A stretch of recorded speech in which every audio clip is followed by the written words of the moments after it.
shit. 421. But I'm here. I made it. What's up, everybody? J-Dog with the 420 report. 4:20 p.m. on a Facebook Live broadcast.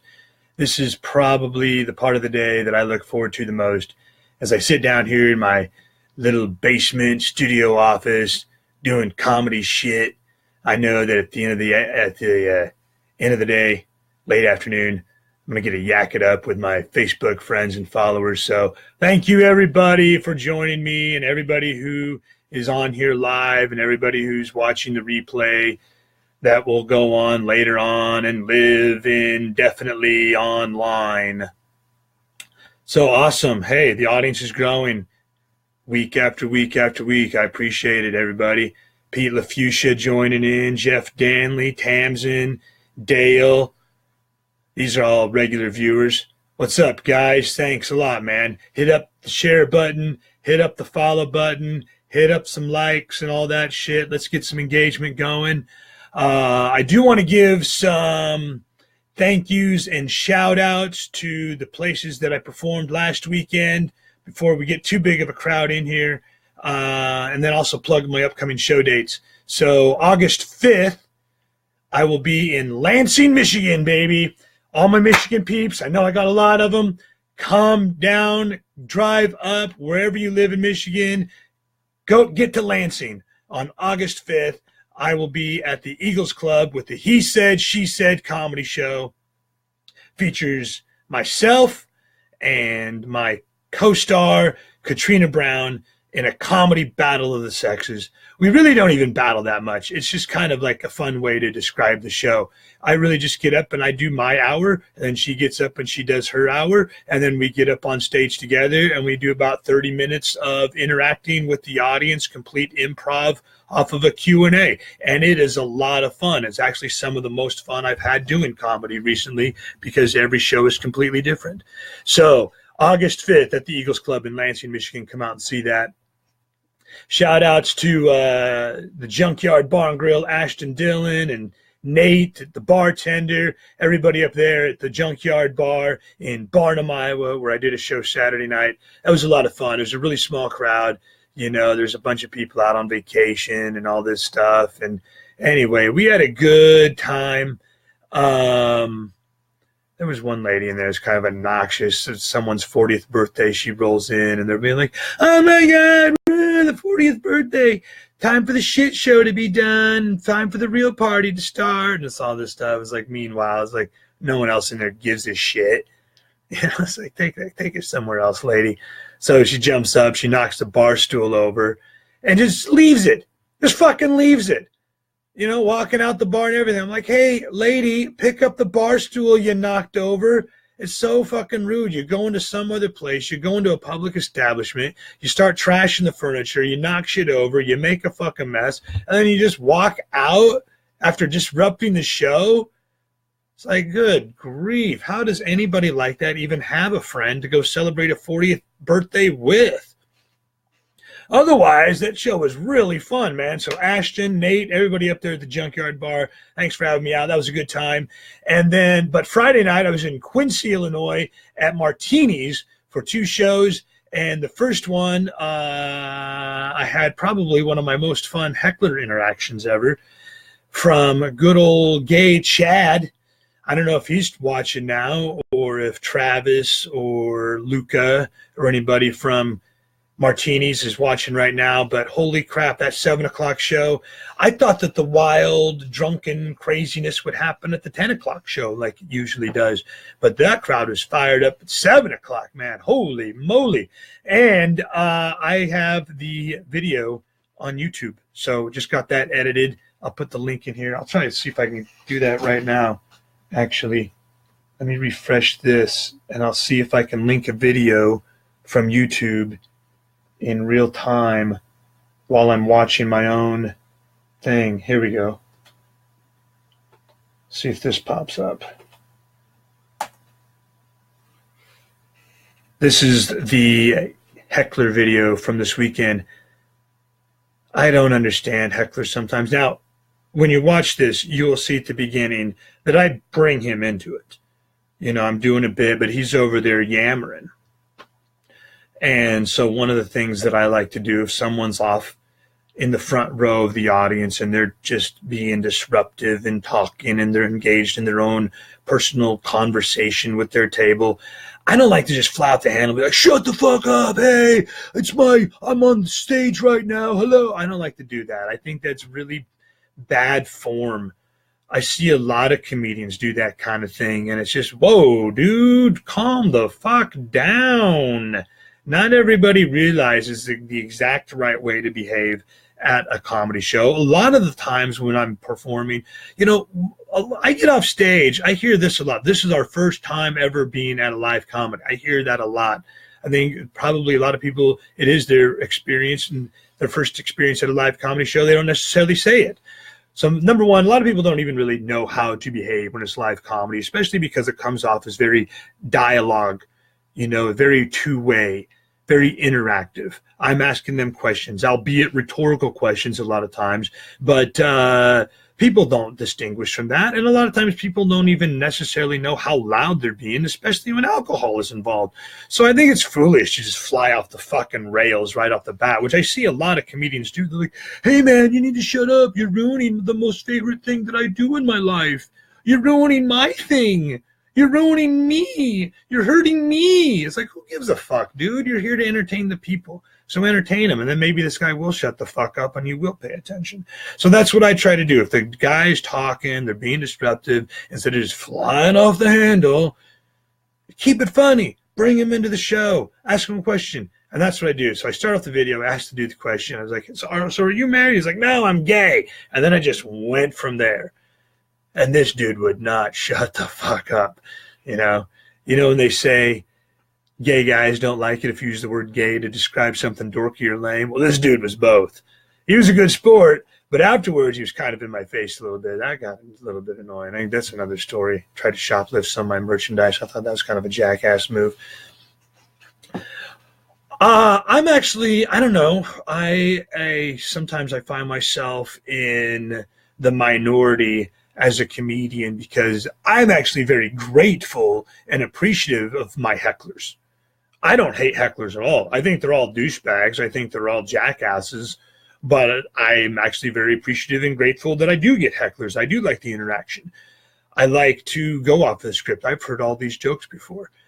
Having a heckler gives me a chance to show off my improv skills to the audience. And afterwards, they're like, that was one of the best parts of the show. A lot of times, that's the one part of the show where, like, you finally make a fucking connection with the crowd. Where it's like, shit, I finally got away from this stilted fucking performance that I've been doing for the last 100 nights in a row. Do something in the moment. And I think that's when the best comedy comes out. So I like hecklers a lot. And I kind of have a 3-part way that I deal with hecklers. Number one, I try to make them a character within the rest of my material later on in the set. So I adopt their voice, I adopt their mannerisms, I maybe adopt some of the things that they've said that night and then repeat those over and over as it fits into the material.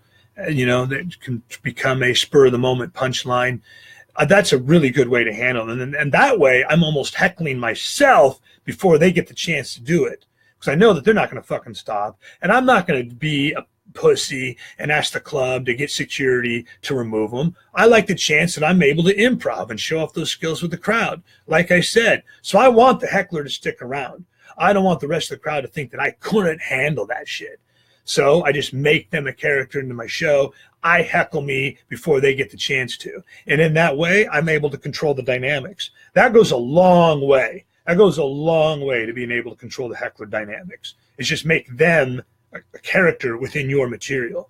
And that's actually a lot of fun for me too, because that becomes future material for future shows. It's like, oh, I could tell that story, and then I can be that character. I can do those lines. I can do that, whatever new punchlines I thought of while I was in the heat of the battle. And then that becomes future material for future shows. So I do appreciate, I always tell them, hey, you'll get royalties for what you helped me create tonight. I'll make sure to send you your check for 25 cents. It's also good video for YouTube, and I love putting up my heckler videos on YouTube. And I think if you watch them, I think there's maybe one or two, but very few of my heckler interactions is me destroying the heckler. I fucking hate that shit. I know that they go viral on YouTube. I know they're very popular. I know people like to see that shit. Comedian destroys heckler. But I'm not really into that. I'd rather just comedian engages heckler. Comedian brings heckler into the deal. Comedian has, whatever interaction with the heckler that is more positive and engaging and uplifting and doesn't necessarily turn what's supposed to be a fun night of comedy into a negative battle of wits that nobody else is enjoying, and it's just a matter of fucking comedian trying to save face since some heckler doesn't get the best of him. But that's not what it's about. It's really just about being engaging in the moment, creating the dialogue, and that when that happens, you're going to get people saying shit back, and it's just how you deal with it. I think how you deal with it definitely demonstrates skill as a performer. So I love my hecklers. I appreciate them a lot. And I always try to make sure that the rest of the audience is just as annoyed as I am before I go fucking nuclear. If you just start launching nuclear verbal bombs on the heckler or someone sitting off in the corner being slightly disruptive, it just makes you look like a tool. It just makes you look like a jerk. I like to get the whole crowd simmering. People start looking around and like, oh, what does that distraction come from over there? And you can sell on people's faces that they wish they could go over there and say something to that fucker who won't shut up. I try to get a little bit of that going, build up that fucking pressure pot. And then as soon as I feel like it's right at the climax where I definitely need to say something, that's when I'll kind of be a little passive aggressive even about it. But the rest of the crowd will know what I'm talking about, and they will give me a huge cheer. And then I brought them all into it, and now you've got the fucking strength of the group. You got strength in numbers, so you don't look like just the one guy versus the one other guy. It's very easy to get the rest of the group to inform that person, listen, dude, you're not being cool. You're fucking it up for the rest of us who also paid our $10 to see this shit. Just by a big old cheer, just drown those motherfuckers out. That usually does the job too. And then the last thing, the third rule, and I think the most important rule to follow when engaging a heckler is never, ever, ever, ever lose your cool unless it's a calculated move. Like, don't let your personal emotions as a performer get the best of you. Oh, God damn it. He ruined my bit. This has definitely happened to me. It's been a big fucking mistake, or I'm right in the middle of a bit. And I know I'm leading up to the big payoff punchline at the end. I'm going to get the huge applause break. I'm getting all pumped up. I'm all excited. It's my new 5 minutes that I've been working so hard on. And this one motherfucker's got to step in and ruin it. And it pisses me off. It really does, deep down. But you just got to bury that shit. Because the audience doesn't know. The audience doesn't know that that's your 5 minutes that you've been working hard on. The audience doesn't know that you got the big payoff punchline coming up soon. So if you just drop all that shit and your good-natured vibe and let your negative emotions fucking boil over, and all of a sudden you're launching nuclear bombs at this guy who he also doesn't necessarily know that he's misbehaving. The club doesn't necessarily know what's going on. They're paying attention to slinging drinks. You're the only one that's bothered by this fucking shit, right? So comedians just immediately fly off the fucking handle sometimes. Never, ever, ever lose your cool unless it's a calculated move. Sometimes you have to lose your cool. Sometimes you've done it's been fun. You've given all the good one-liners. You've incorporated them into the show. You gave them the spotlight for a little bit. I made them a character into future material. I was pleasant. I was positive. I was engaging. I was funny, witty, all that stuff. And they still don't get the fucking point, and now they are ruining the experience for everybody else. And that's the point where you lose your cool, but you do it in a very controlled way. Like, I know I'm losing my fucking cool right now, and I'm doing this to project a message, and that's usually the final straw. That's a last resort move. So that's it for Hecklers, man. But check out the video if it posted. I don't know if it did or not. If it didn't, I'll post it in here again, or just go on my YouTube channel, The Bar Comic, which if you haven't yet, you should definitely subscribe. I'm putting up replays of the 420 report. I put up all the what the fuck weird ass shit that happens on the road when you do stand-up comedy and live in nightclubs, taverns, neighborhood bars all over the country, 150 nights a year. I'm filming all that shit. I put it all up on the Bar Comic on YouTube. So if you go on there, just search My Gay Heckler. I just put it up today, so it's not going to have a whole lot of views and traction just yet. But hit the share button, hit the like button, leave me some comments on that as well. Subscribe to my YouTube channel, The Bar Comic. I promise you won't be disappointed. Lou Duck has joined in. Katie Kane has joined in. Who else has joined in? Uncle Russ. Well, you have to be that person. Sometimes you have to be the asshole. Sometimes you have to be the guy that's like, all right, I'm done being funny. This guy's ruined it for everybody. He needs to get the fuck out. And the only way you can do that is by launching nuclear bombs at him. But like I said, that's a last resort, last ditch effort. In the most part, I try to be engaging. I try to bring them into the conversation in a natural, meaningful way. I try to make the hecklers a character into my show, put them into future material that I write. So, and that's just a long-term payoff, actually, because that becomes better material for shows later on that I can continue to tweak and refine.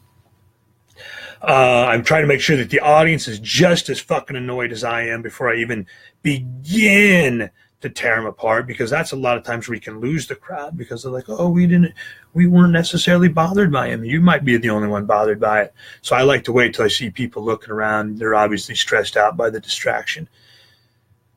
That was a lot of talking for 16 minutes. Darlene's on. What's up, Darlene? All the way from Crystal, Michigan. I'm coming your way with Katrina Brown at the He Said, She Said comedy show at the Eagles Club in Lansing. So, Darlene, spread the word. It's a Saturday night. It's not going to conflict with the comedy night that you have going on up there.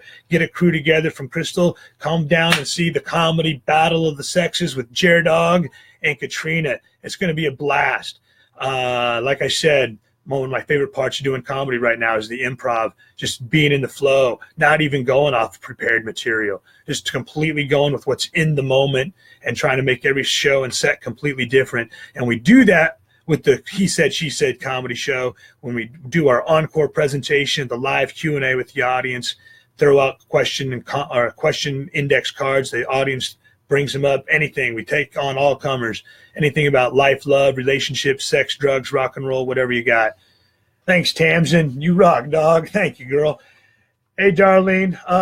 Who else is on? Anybody got any questions? Pete LaFuchsia, a regular viewer, wrote to me earlier who I think should be on the Mount Rushmore of comedy. And the two obvious ones, I believe, are George Carlin and Richard Pryor. I don't think there's going to be very much argument with that. And if there is, you don't know what the fuck you're talking about. Beyond that, it's hard to say, man. It depends on what the criteria is that you're going with. Sometimes you got to go more with, who actually made an impact, a unique impact in the world of comedy. If you look at who are the presidents that are on Mount Rushmore, it's George Washington, it's Thomas Jefferson, it's Abraham Lincoln, it's Theodore Roosevelt, right? So those are all guys that made unique impacts on American history. I think Mount Rushmore is actually being built when Theodore Roosevelt was president. That's why he's on there. So who would be like the biggest, best guy that has the most impact on today's age? Who would be like, who is the biggest and best guy that maybe had an impact in the 80s and 90s boom or something like that? And then, of course, the grandfathers, Pryor and Carlin. There's guys before that actually had bigger influence, but that's just before my time. And in fact, there's not much video out there. I'd have to really do some serious study. And quite frankly, dude, I love questions like this, but I start talking about comedy too deeply and too geeky. It starts to give me a headache. I just like to get up there and get drunk, tell dick jokes to alcoholics, have a good time with it, man. I just like to get up there and fucking have fun. If you have fun, the crowd will always have fun with you. You'll never have a bad show. That's pretty much the motto I live by. So, but who do you guys think should be on the Mount Rushmore of comedy? Leave your answers down here. Robert Schimmel. Oh, fucking A, Robert Schimmel. He's one of the best. Fucker's gay. You want to get in my pants? Thanks, Russ. What else, man? That's about it. Come see me August 5th, Lansing, Michigan, at the Eagles Club with the He Said, She Said comedy show, co-starring Katrina Brown. She and I are going to tear it up. August 5th, I will be back tomorrow at 4:20 p.m. Tell everybody that you know. Hit the share button. Hit the like button. Hit the love button. Hit the laugh button. Hit the angry button. Hit whatever fucking buttons you want to hit. Hit some buttons right now.